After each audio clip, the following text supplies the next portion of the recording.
Chegamos ao último dia da semana, Samidana. Último, mas não o menos importante. Último dia útil, pelo menos, né? Porque sempre tem aquela polêmica, qual é o primeiro, qual é o último dia, mas isso não importa. O que importa é que o Tesouro Direto, um dos investimentos mais o quê? Mais atraentes? Mais democráticos. Mais democráticos do Brasil, gostei. Tem novidade. Tem novidade, teve breaking news ontem. E a gente vai te contar tudo isso e muito mais, só que depois da vinheta. É isso aí. Rodou.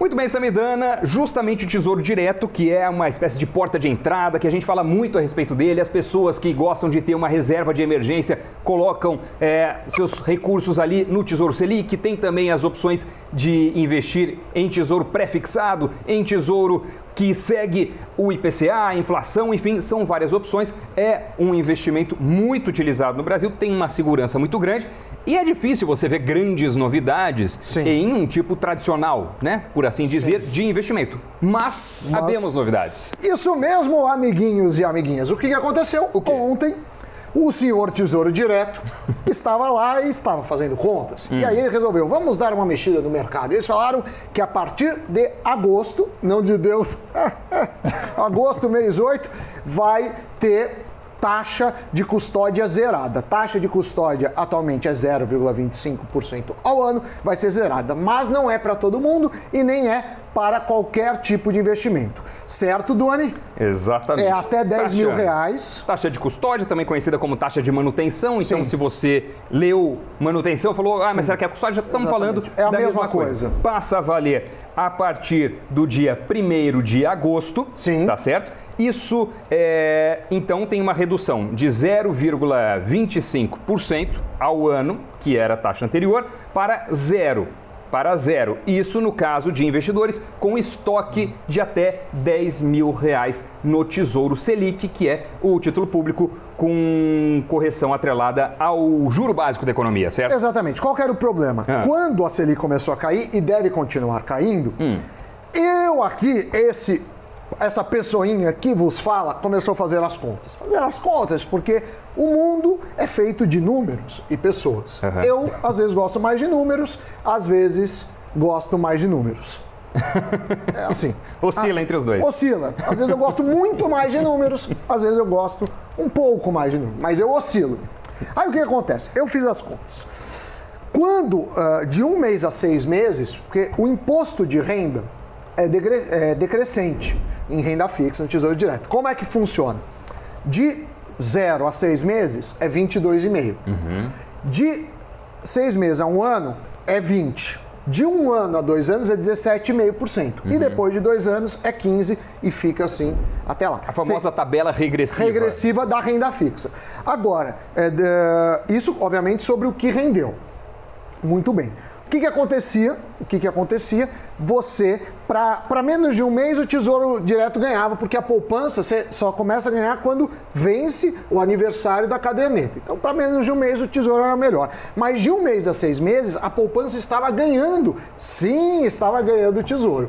Eu fiz aqui a conta, o que é uma coisa inédita na história, porque a poupança paga 70% da Selic. Certo. Então, a poupança, a gente pegar e anualizar a taxa, então anualizar vai dar 1,58 para a taxa de 2,25. Já o Tesouro Direto, quando a gente tirava a custódia e o imposto de renda, perdia da poupança. Agora não perde mais. Então, a poupança... Pode falar. Não sei. Editor, pode falar.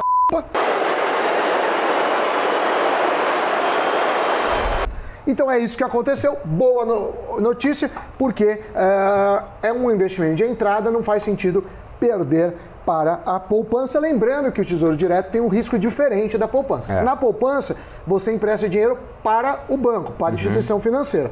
É tabelada a remuneração, mas quem te deve é a instituição financeira. Caso ela quebre, tem fundo garantidor de crédito, até 250 mil por CPF e por instituição, R$1 milhão no agregado.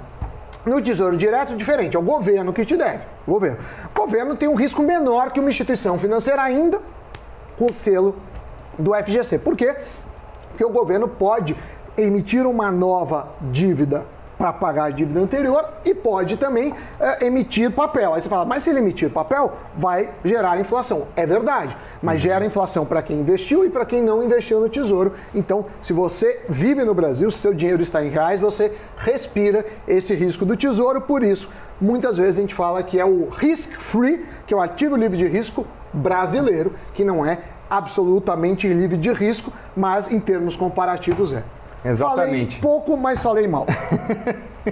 Falou bastante, falou bonito, Samidana. E para completar essa novidade, e se a gente voltar no tempo, lá em janeiro de 2019 já tinha acontecido uma redução nessa taxa de manutenção ou taxa de custódia de 0,30% para 0,25% ao ano. Agora ela foi zerada nessas condições que a gente falou, para quem investe em Tesouro Selic até R$10 mil de estoque total de títulos, e isso atinge muitos investidores positivamente.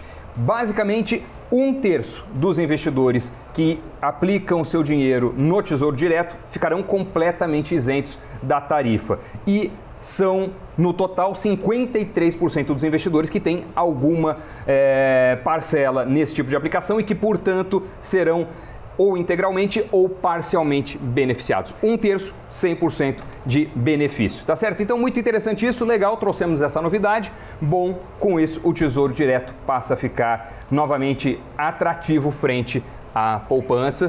Mas lembra que a gente tem que olhar a inflação. O efeito da inflação no curto prazo, o Tesouro Direto, na verdade, o país está com taxas negativas reais, ou seja, você ganha, mas os preços podem subir mais. Por isso, a gente sugere que você deixe no Tesouro Direto ou num fundo de liquidez diária com baixo risco só aquele dinheiro de emergências, só aquela reserva líquida. O restante pode ser não, você deve tomar, ou eu sugiro que você tome mais risco, seja num CDB, e aí a gente fala, né, ontem mesmo a gente estava falando, anteontem mesmo, na verdade estava falando aquele negócio de, tem banco, na própria eles investem pagando 12% ao ano, tem risco e não tem liquidez, mas só para você ter uma ideia, né, 2 contra 12, claro que o Tesouro Direto também para taxas, para prazos mais longos também pagam mais, mas de qualquer forma é uma boa. Exato, e agora você sabe, Samidana, que nós temos as sextas-feiras, 2 quadros muito interessantes. O Sexta Sexy. Esse vai ser o terceiro. Esse era da Band. Você vai estrear esse aqui, não? Não, eu vou estrear com essa cara minha, vai assustar as pessoas. É uma tanguinha com cifrão? Como é que mistura? É uma tanguinha de crochê que a gente está fazendo. Encordurada de ouro de investimento. Encordurada, exatamente. Muito bem, mas nós temos o Tira-Tema e temos também o Invest Cult nesse programa. Vamos para o primeiro quadro, que tem a ver com isso que a gente está falando. O Tira-Tema? Tira-Tema, pode rodar. Muito bem, agora Tira-Tema aqui aparecendo até mesmo no nosso telão, uma coisa muito temática. Inclusive festa junina, o bigode, seu bigode. Tá no tema junino. Sami, vamos começar com a pergunta enviada pelo Wendel. Parabéns, senhores. Obrigado. Poderiam explicar como funciona a marcação a mercado do Tesouro IPCA? Estamos falando de Tesouro Direto e temos aqui uma pergunta a respeito disso. Tesouro IPCA, como funciona a marcação a mercado? Eu vou pedir aqui para o Zanudo pôr um card do que a gente já fez, mas eu vou dar uma palhinha aqui. O que acontece? É como um cheque pré-datado. Então, conta ali na lente da verdade. Na lente da verdade. Exato. Então imagine, estou falando do caso do Tesouro pré-fixado, mas é análogo aos outros. O governo... O que ele quer é o IPCA. Não, o pré-fixado. Ele quer o IPCA. Tesouro IPCA. Mas é a mesma coisa. Mas é a mesma coisa. Porque o IPCA é um híbrido, né? Tem uma parte híbrido. Pré e uma parte pós. É que fica mais fácil de entender o pré, mas a lógica é a mesma. Se você não entender, você manda de novo, a gente fala. Então vamos lá. É como se o governo tivesse te dado um cheque pré-datado bom para aqui, por exemplo, um ano no valor de R$1.000. Então você pagou, diríamos, R$980, digamos R$980, para receber R$1.000. Beleza. Então você está lá, pegou o cheque, deu para o governo, R$980. Aí passou um dia, 2, você quer vender o cheque, porque pode vender esse cheque, existe um mercado. Então eu tenho um cheque que está escrito daqui um ano, ou daqui agora 364 dias, vai valer R$1.000. Eu falo, Doni, você quer comprar o cheque? Ah, quero. Quanto você quer? O que o Doni vai olhar? Ele não vai olhar quanto eu paguei, ele vai olhar o risco do governo. Se ele fala, entrou, vamos supor que entre um presidente e fala assim, esse negócio de pagar dívida é besteira, vamos, país rentista, não vamos pagar dívida. o dono fala, ó, esse cara é maluco, eu não vou receber nada, eu te dou R$100 pro cheque. Então isso é uma marcação ao mercado. Então apesar de eu ter pagado 980, eu vendi ou venderia ele um dia depois por 100. Então é por isso que títulos de renda fixa podem perder valor antes do prazo. E também, na verdade, essa desvalorização do título não deixa de ser um prenúncio de um eventual calote. Por que desvalorizou? Porque aumentou a taxa requerida para o mercado. E por que aumenta? Porque há uma exigência maior de risco. Mas, de qualquer forma, a gente vai deixar o card aqui. Se você que está nos vendo quiser um especial sobre isso, podemos fazer. E aí sim, fazer vários títulos, debêntures, pré-fixados, IPCA e muito mais. Obrigado pela pergunta, senhor Wendel. Exatamente. Temos uma outra pergunta aqui, Sammy Boy, do Jaime Pianessola. Tem vários números, como você gosta, para fazer de cabeça. Olha só. Investir em Tesouro Direto IPCA mais 3,66%. O título vence em 2035. E Selic mais 0,0344%, com vencimento em 2025. É um bom investimento? Então ele está falando dois títulos diferentes, né? Ele está falando de um título que é o Tesouro Selic, que é 100% pós-fixado, e está falando de um outro título, que é o Tesouro IPCA, que tem a correção da inflação e mais uma parcela fixa, que neste caso a parcela fixa que ele mencionou é de 3,66%, vencimento daqui a 15 anos. Quem está perguntando isso? É o Jaime.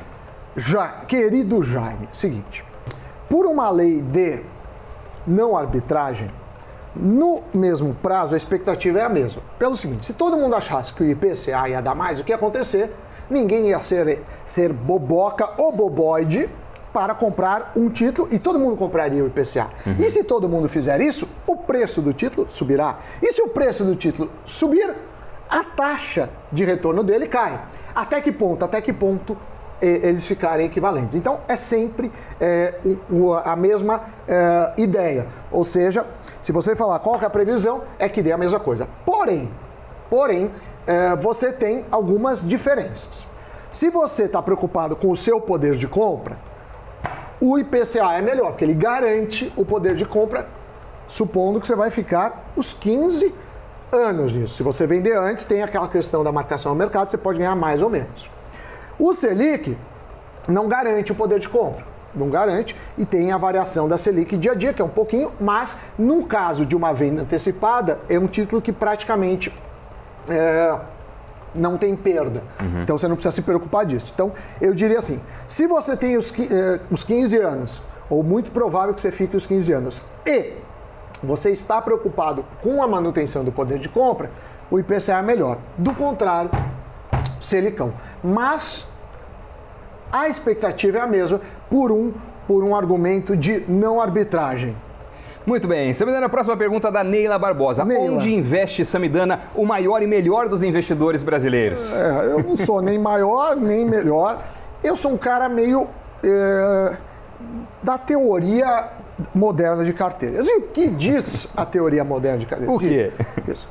Não existe almoço grátis, não existe galinhas mortas. Então não existe assim uma coisa barata. Um economista, é uma piada de economista, que eu acho um pouco engraçada, muita gente acha zero engraçado. Vamos ver. Que ele fala o seguinte, um economista que confia na teoria dos mercados eficientes, fala para um outro economista e fala, olha, tem, por outro economista também, que do mercado eficiente, fala, ó, tem $100 no chão. Vamos pegar? Ele fala, não, se fosse verdadeiro, alguém já teria pego. Essa é a piada. É muito engraçada a piada, depois desse momento de muita risada. O que eu acho? Que não tem galinha morta. Se o cara que está vendendo é porque ele acha que o negócio vai cair, o cara está comprando que vai subir. Então, em média isso. Porém, no longo prazo faz sentido. Então, eu olho os fatores de risco. Se você quiser, a gente tem lá tem um artigo meu lá e também no Valor, que eu escrevi no ano passado, no Valor Econômico, que fala risco e retorno, dá uma olhada. E tem no Nefin lá o método de calcular os fatores de risco. Dito isso, eu aloco carteiras e falo, olha, eu quero tomar esse tipo de risco, aquele, mas tudo no longo prazo. Então eu não falo, olha, eu vou te dar a dica de ouro que vai subir, compra tudo nessa. Então são apostas muito mais gerais do que apostas unilaterais. Há quem ganhe dinheiro com aposta unilateral? Mas eu não sigo estas teses de investimento. Essa é a maneira que eu, pequeno Sami, vejo. E você já tem apostas, mas o Doni já é all-in. A Neila quer saber... Neila Torraca, grande. Como eu invisto. Quer saber como investe Samidana, o melhor e maior... Então não vai ter resposta minha. Tá bom. Eu vou responder o Anderson Soares da Silva, que pergunta o que o Doni não tem na carteira dele. Bom, várias coisas, mas... Não tem dívida. Não tem. Não, dívida... Não, duas coisas de investimentos. O que eu não tenho na carteira? Vários, mas vou citar 2. Não tenho tesouro pré-fixado, nada, e não tenho também nenhum fundo em moeda estrangeira, fundo cambial, dólar, não tenho nada disso. Então, 2 de vários outros. Aí, se você quiser saber o que mais eu não tenho, você manda uma outra pergunta, tá certo? Samidana, sexta-feira é dia também de Invest Cult. Invest Cult, que é um quadro novo, muito legal. Roda a vinheta.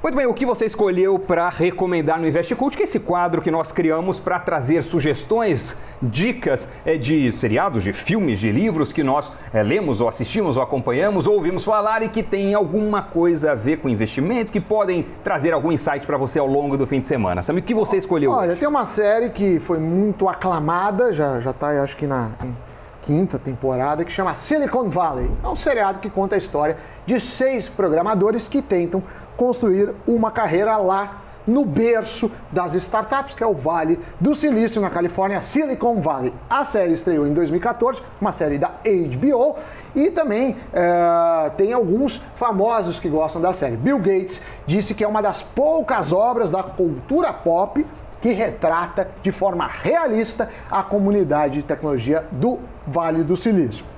Tem curiosidades, sempre tem umas mensagens subliminares, então eles vão lá negociar dinheiro, trabalham com frustração. Então, para quem está pensando em abrir um negócio, para quem vê como é empreender, que obviamente não é um caminho fácil, mas tem o outro lado, porque essas empresas, as que dão certo, acabam indo para a bolsa. Então a gente é uma maneira de imaginar como foi o começo do Google, o começo do Facebook, o começo da Apple, o começo da Microsoft. Então gosto disso. Uma série assim light para ver, quem sabe, num domingo à tarde. A2, A1, eu não entendo. Por que o pessoal fala que vai ver A2? Porque você está vendo o filme, não é para ficar conversando. Então, eu não entendo esse negócio, vou marcar com alguém para ir no cinema. Você pode marcar para conversar? Para ir no cinema é melhor ir sozinho. Você não vai ficar falando com ninguém, a não ser que você seja aqueles chatos que é o comentarista de filme durante o filme, que é uma profissão. E uma mão boba ali durante o escurinho do cinema, naquele momento do início de um entrosamento. Mas aí você não precisa ir no cinema, aí você vai para lugares mais confortáveis. Eu não vejo o menor sentido, mas cada um faz o que quer, ainda mais porque agora os cinemas estão proibidos, estão cancelados pela panderola. Muito bem. Minha sugestão para o fim de semana é livros. Desta vez. Olha só, este livro eu li há algum tempo já, é muito interessante. Chama Oportunidades Disfarçadas. Quem escreveu foi o Carlos Domingos. Histórias reais de empresas que transformaram problemas em grandes oportunidades. Tem uma série de cases dos mais diversos, de algumas grandes e conhecidas companhias internacionais, outras nem tão conhecidas assim, mas mostrando como todas passaram por percalços muito impressionantes, que pareciam intransponíveis, dos mais diversos tipos. Então tem dificuldade de mudança de sócio, dificuldade de uma nova entrada de concorrente no mercado. Olha só, oportunidades disfarçadas nas crises, na concorrência acirrada, nas reclamações de clientes, na falta de recursos, nos problemas com a equipe, nos erros, nos fracassos, no sofrimento ao seu redor. Enfim, é muito, muito legal, é bem inspirador assim, do ponto de vista corporativo, para quem gosta de empreendedorismo, de empreender e tudo mais. Eu recomendo este livro aqui. E se você for um leitor ávido e acabar lendo tudo com muita velocidade, aí você pode ir para este outro limão, que é o Oportunidades Disfarçadas 2, tá certo? É a continuação, histórias reais de pessoas e empresas que transformaram problemas em grandes oportunidades, também do Carlos Domingos, tá certo? Então aí, minha sugestão de leitura para quem gosta de temas ligados a isso. E para este quadro do Invest Cult, com ele nós damos por encerrado esta participação, essa semana, edição. né? Você tem alguma dica de livro ou filme? Mande para nós. Sim. Ou você pode mandar um vídeo para nós, por nossas redes sociais, né, do Invest News BR. Pode também mandar um texto. Mande por que você gosta do livro, porque você ajudou. E a gente, quem sabe você pode entrar nesse lindo telão e não se esqueça de se inscrever no canal, dar o like e é isso, né?